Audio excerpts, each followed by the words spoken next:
Hello there, ladies and gentlemen, Sigvalgrim here, and welcome back to another video. We're going to take a look at the CRYO artifacts, and we're going to get a general idea about how good they are, because some of you might be buying some of you might be getting some from the soul ray drops, and in that scenario you should know which ones are most likely going to be good and which ones are most likely not going to be good. And we're going to start actually from the bottom, I think, to the top. My position of the camera is put in the best way as possible for you to be able to see them. And let's get into it. And obviously, if you enjoyed the video, make sure to subscribe. That's already out of the question. Your serum. So this gives you 20% of max health healed over 5 seconds after any hero is knocked out. 55% damage over time resistance and 55% stun resistance. Absolutely garbage filler artifacts. I mean, look, the healing over 5 seconds after a hero is knocked out might be useful to an extent in Arena and Champions Arena. In Raids and Stories, that's going to be garbage, because the most you're going to get out of this is getting a 20% heal, because you can, with most teams, you can afford to get one hero knocked out. With a lot of them, you need all 3 of them alive, and to purposefully do this to heal yourself by 20% is just trash. And in Arena and C, that's fine, I guess, but yet again, we got far better stuff. Like, with choosing between this and the Firebox, I think the Firebox is the far better alternative. The stun resistance and dot resistance, like, look, my dude, if you really need those, you're going to use appropriate characters that have those, tanks that have those. You're going to find your way around it. We've even seen building a second gear separately for Last of Joker, and that's more preferable than using this against the Dawn of Apocalypse fight where you get stunned on tagging. Like, you're never gonna put this on a damage dealer, because you're going to be missing out on a lot of damage, and on a tank this is pretty much useless. So Cure Serum, absolutely garbage filler artifact. CRYO Battery, 50% chance to power lock for 4 seconds on successful special, 21% power generation for 13 seconds after successful special. Garbage filler artifacts. Power locking the enemy on a 50% chance is not something reliable. Like, look, if this was a 100% chance to power lock them for 4 seconds, might have done something for phase 4 maybe, though yet again you got Sword of Sin and that's far better at that. So if it had a 100% chance to power lock, it would have still been mostly garbage, but this is dumpster fire, because there's 2 scenarios. Scenario number 1, you do not care about the enemy's power generation and power locking the enemy is pretty much going to do nothing for you. Scenario number 2, you really need to power lock the enemy, in which case you can't depend on a chance-based effect to do that. You need a certainty in that regard.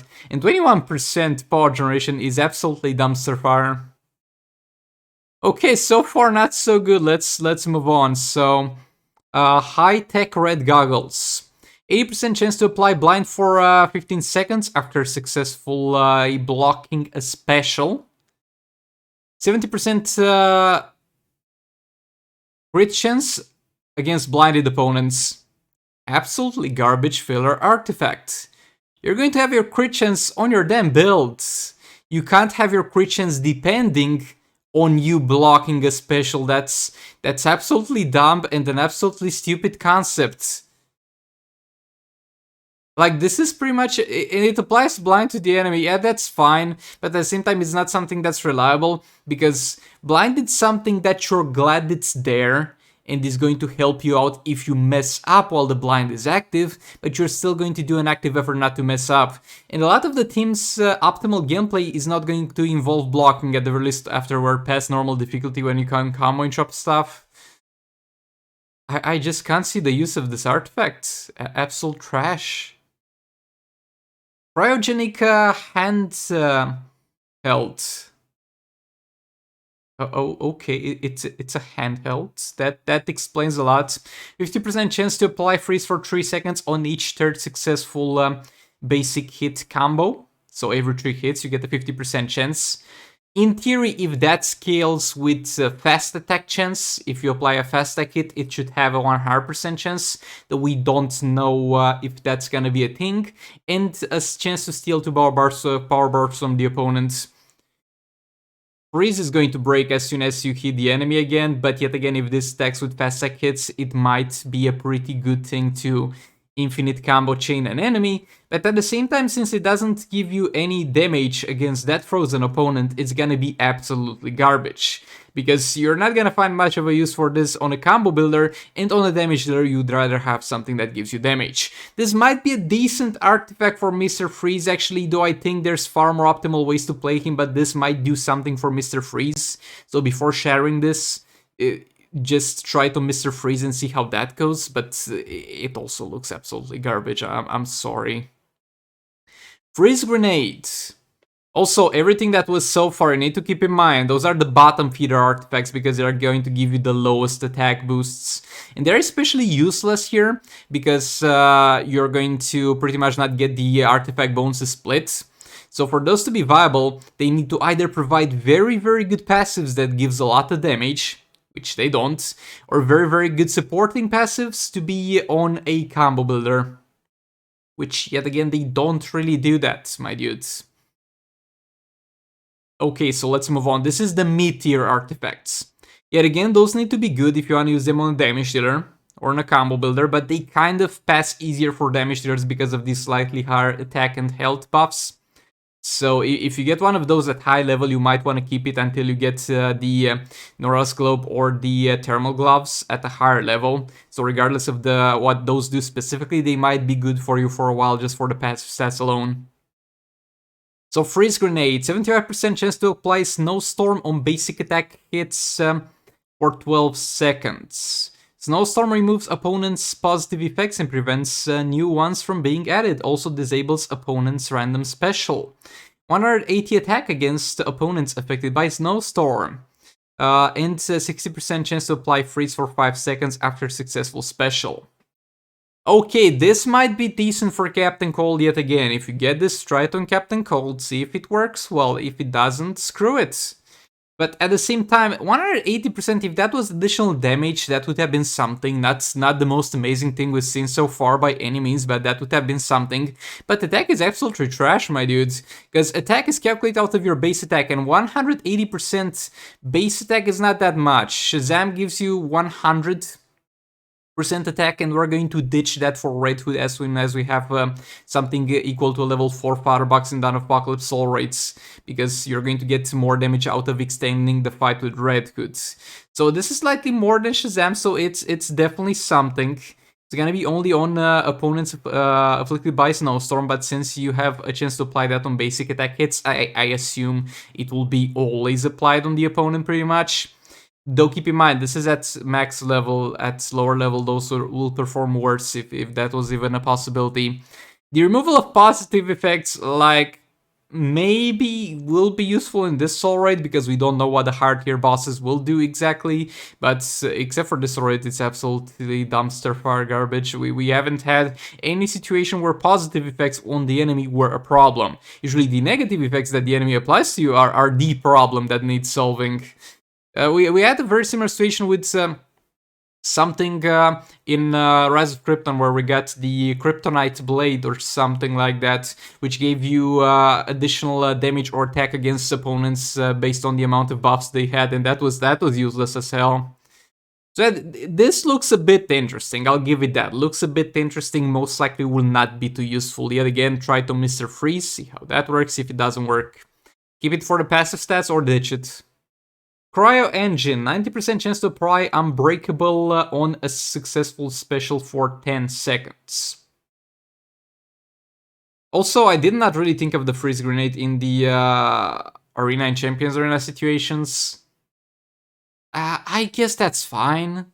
But yet again, if you don't use it on Mr. Freeze, you freezing the enemy is not gonna be like the best thing in the world because you're going to break it after one hit. But yet again, this might allow maybe somewhat of an infinite combo. I don't know, man. But it just doesn't look too good, my dude. It just doesn't look too good. So, 90% chance to apply Unbreakable on special for 10 seconds. Unbreakable buff, 100% chance to ignore damage from basic and ranged attacks. Okay, so this is going to be a buff that's going to be applied to yourself. And you're going to get power generation under Unbreakable. So basically, if you're ignoring damage from basic attack hits and ranged attack hits, that's pretty much going to mean you have the Green Lantern passive. And in Heroics, the way it works, if you manage to get the enemy to the corner, because in the corner they will not back off into a jump attack, they will never do anything but basic and range attacks, except for when they swipe down. So that's not gonna work there. But other than that, it's gonna give you a constant silver green arrow passive as long as you hit the 90% chance at level 10. You're going to get more power generation. Dumpster Fire Filler artifact. This artifact, I only have to say one thing about this artifact, and other than that, the power generation definitely does not make up for it. And it's gonna be something that might hurt for some people, but learn how to combo interrupt, my dude. Learn how to combo interrupt. Like, this is basically what this artifact does for the most part. It makes you combo interrupt without knowing how to combo interrupt. And it's still a chance-based thing. Like, if you don't know how to combo interrupt and you hit the 10% chance to not actually trigger this, and this at level 10, it will most likely be at lower levels. What do you do then, my dudes? Yet again, I'm sorry, garbage filler artifacts. Next up, Polar Slippers. Like, those things look cute. This is one of the things that I was most excited about when even when they mentioned it in the patch notes. I didn't even get to see it at that point. So let's see what I've been excited for. 2.5 seconds unhittable after tagging, and 0.5 seconds of unhittable duration following a tag, and stacks up to 4 stacks. So basically, when you max this out, and keep in mind this at level 10, this will most likely suck even more as at lower levels. It's going to be pretty much 3.5 seconds of unhittable after tagging. So what I imagine, you can tag in, swipe right, tap 3 times, and then you can begin another combo. Basically what this does, it sorts out a combo interruption after the tagging for you. That's all it does, and I yet again have only one thing to say about this. Learn how to combo interrupt, my dudes. And yet again, this thing, I mean, if I think about it, it could be useful for, like, people can't combo interrupt with the multiverse team to get that combo interruption on tagging with Flash when using the multiverse team, but I really don't feel like it's enough bringing to the board to really make this worth it. Like, even if you suck ass at combo interruption, I still feel like getting the Dark Metal cards on Flash to get that guaranteed crits area will bring far more benefit to you. The only thing that might make this artifact useful is going to be immune to freeze, because there might be a fight where you need immune to freeze. But if that thing is really needed and is really the thing why you would be happy about getting artifacts, it's a dumpster fire artifact, because that means the soul rate is going to be paid to win and you'll need the immunity to freeze to survive some situations. So it's either this is yet again absolute dumpster fire garbage useless, or this is paid to win for some very specific situation and useless in every other situation. So huge disappointment on the Polar Slippers. Okay, let's move on. So far, so good, guys. We're on a roll here. It's going great. Robotic Spider. 80% chance to remove opponent's hazards, but by stepping on it. Step on me, daddy. We got 5 seconds cooldown. 4 second check if hazard. Okay, so I guess if you want to remove a second hazard, it's gonna have a little bit of a cooldown. And I guess you can I guess move around the entire map and remove all the hazards. Or maybe it's something like you step on it, you don't trigger the chance, you step out of it, and then only 5 seconds later you can step back on it. Spawns a healing area that restores 5% of max health per second. Area spawns every 2 seconds, so it's gonna be pretty much an area like the guaranteed crits from the Dark Metal cards. This might be somewhat useful in Arena and Champions Arena, but for the most part, it's absolutely dumpster fire artifacts. I mean, look, not even there. Like, usually when there's a hazard, you have ways around it. You have characters that can tank it, you have ways to lock the enemy into an infinite combo. The only thing that I can think of where this might be useful is, again, against the Badminton Laughs fight in Dark Knight Soul Raid, but if you're going to use it in that scenario, first of all, you're going to lose some passive stats for not having an artifact that gives you passive stats on that specific character, and second of all, you're going to need to trigger this every single time a hazard drops, because that's not a stationary hazard, it keeps getting resets. So it might be useful in that situation specifically. Yet again, might be useful in some fights that we haven't gotten to yet in Disarray, and it's yet again pretty much a situation where it's either pay to win, useful in some very specific situation, and useless everywhere else, or just straight up useless.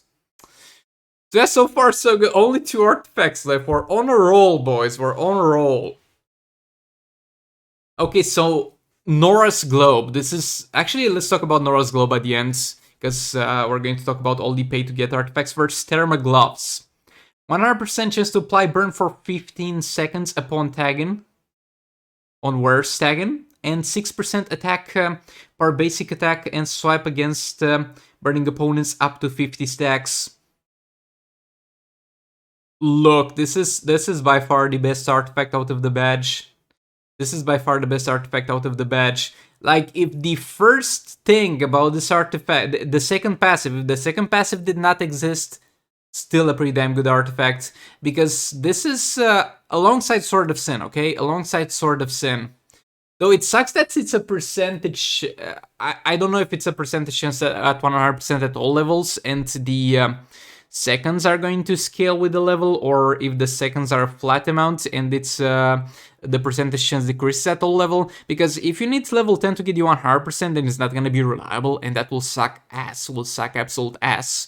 But having such a reliable way to apply burning effects and reduce the defense of targets is going to be very good, because currently we got the Sword of Sin, but to apply the burning debuff you actually need to use a special. This pretty much removes straight up the need to even use a special to apply the burning effect, so you can put this on a combo builder and you constantly get burning applied, reducing the defense of the enemy. And 6% chance stacking up to 50 stacks, though it's only attack. That's the little bit of a problem with this dude, with this thing. So it's gonna be up to 300% attack. And yet again, it's going to be base attack. And that's gonna be pretty decent, because at the end of the day, now with a level 80 characters, 300% base attack will mean like 12k additional attack. I think this will be actually very good in League Raids, because in League Raids the base attack is going to count a lot, because you don't have a lot of attack from the other artifacts.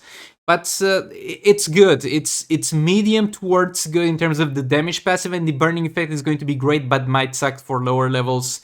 So this is by far the best artifact, and literally the only artifact that this would be worth buying any of the bundles, trying to get artifacts, because every single thing that I've seen, except for this thing, looks absolutely dumpster fire. So yeah, if you want to get this one specifically, and I think it might do very, very well in League Raids, but not that great in Soul Raids, and it doesn't seem like something that you're going to use in other Soul Raids on your damage there for the damage part alone. I don't know, we can only wait and see for the most part the peak performance of this artifact, but it's by far the best one that you can get with money, and I really like the burning effect passive yet again. Actually I can check out, I'll open an Injustice Mobile app, because I can go into the paid offer since he had level 1, what that does. While I do that, let's talk about the Nora's Snow Globe. So the Nora Snow Globe is going to give you 20% max health healed after performing special. I mean, look, it's not the most needed thing in the world. It's gonna be something that you are going to sometimes need in Soul Raids. You're going to mostly need Arena Champions Arena, but it's straight up heal after you use a special. It does not get much simpler than that. So it's the sort of passive that I'm like, it doesn't have to have it, but I'm glad it exists. 50% attack after performing a successful special, stacks up to 4 times, so it's going to give you up to 200% more attack after performing a special. And I think this might stay for the entirety of the fight, because I'm not sure. It doesn't say a duration on it, so I'm pretty confident this will stay for the entirety of the fight. Upon death, instead of getting KO'd, wearer tags out, healed back to 50% over 6 seconds. 2 times per bell, and when this happens, you create an ice clone that has a percentage of your health and of your attack. Like, yet again, this is something that's like good to have. It's fine. It's okay. Didn't have to have an artifact that has this buff, but it's fine that it has it. And no, this thing, the thermal gloves, it's also kind of dumpster fire. Because we're going to, sorry I interrupt the Nora's Globe review, but I just saw the thermal gloves. You're going to have a percentage chance level scaling. So at level 1, hold up, what's actually at level 1? I just saw at level 9 this is going to be 95. So at level 1, this dumpster fire of an artifact will give you just a 55% chance to refresh the burn, and the burning is going to last just 6 seconds. So not only you're not going to... I think if you stretch the tagging, you might be able to apply it even on a 6-second duration. Though it's gonna be very, very sketchy. But you're going to also have a chance to fail it, so this gonna work well at level 10, but if you have anything less than level 10, it's not gonna be reliable. Because look, you really, really need, like, not applying burning effect will mean that you're going to need to tag back in the other character again to have another chance to apply burning, and you're going to lose all the previous burning stacks, because burning is going to work this way. The enemy's got 60% defense, let's say, you apply burning once. Then if before the burning applied previously expires, you apply another burning, the burning is going to reduce 50% of their current defense. So it's going to get it to 15%. Then it's going to get it to 7.5%. That's why it's important to stack burning. And this is chance space to break the stacking of burning and straight up not apply. This is trash unless it's at level 10. So yeah, back to Nora's Globe. So upon defeat you get revived, you get the Ice Clone applied, and it has the highest passive stats. So overall, look, if I was to rank this artifact, the Nora's Globe, with the other artifacts, I think it's going to be something God Killer level or slightly below God Killer level, because this provides a lot more survivability, and in lots of scenarios might provide more damage than the God Killer, because with the God Killer you're really depending on the enemy's attack. But at the same time, the God Killer is going to provide you some infinite combos on some characters. So bonus style points to God Killer, but this is God Killer level. It's not gonna be Firebox level, it's not gonna be Dark Melkar's level, but I feel like this is slightly better than Chakra or Kryptonite Spear. It gives you somewhat of an attack. Like, look, considering this pile of garbage, here, the thermal gloves is going to have to scale all the way up to level 10 to work properly. I think that Nora's Globe is actually going to be the best artifact out of this badge, and is going to be the free artifact. And this being the best artifact and being just an above average artifact says a lot. All the artifacts here are absolutely dumpster fire, and I don't know how they mess it up so badly, because they seem to get the idea of how to kind of make interesting and maybe useful artifacts with Dark Knight Soul Raids, but then they just went back to 2 digits IQ with those artifacts. So yeah, they are garbage. Don't buy the bundles for the artifacts. I'm actually not gonna buy any myself. Like, even if they were garbage but interesting in a way, I would buy some, be like, haha, I'm going to make a video out of this, I'm going to make my mind back, but what the fuck am I gonna talk about? Look guys, I'm immune to freeze. Look guys, I can have a chance to power lock the enemy. No. We're not getting, like, look, you can still buy them if you want a little bit of a boost, but since the passive bonuses don't split as soon as you get Nora's Globe, you're going to want to upgrade this. So for this Soul Raid specifically, I think even in the last contract, there's an argument to be made about buying artifacts, even though they're all garbage, because you're going to get some passive stats. But since in this one, the passive stats don't split, you have no fucking reason to buy these Soul Raid artifacts, except for maybe sharing them for materials. In Nora's Globe, like, if you get the level 10 Nora's Globe and the level 10 Thermal Gloves, I think the Thermal Gloves will be far better than the Nora's Globe. But if, let's say, let's say all the way up to level 8, I think the Nora's Globe will be better, because I just can't be fucked to rely that heavily on the Thermal Gloves, on that chance to apply burning if I really need that. And the attack, because attacking is not damage, just doesn't make it up for me. But yeah, all that being said, thank you so much for watching. If you enjoyed the video, like, comment, and subscribe if I saved you some money or something. Really appreciate you watching, and I'll see you all in the next one. Goodbye!